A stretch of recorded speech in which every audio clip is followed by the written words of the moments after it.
Llévame a donde vas.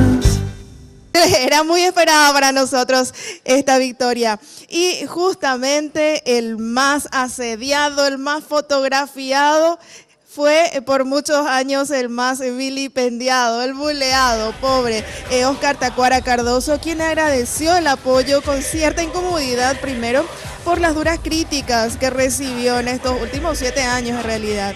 El pedido unánime de nuestros héroes que impensadamente dieron vuelta al partido es que se crea y se apoye ante Venezuela. Así fue el recibimiento y vino gente incluso desde Coronel Oviedo, desde Santaní, desde todas partes, que desde la madrugada ya estuvo esperando al albirroja. Esto dijeron al llegar al aeropuerto Silvio Pettirossi.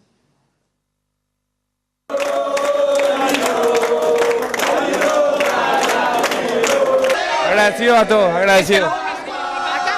Tacuara, ¿esperaba este recibimiento? No, la verdad que no. ¿Te supera esto, Tacuara?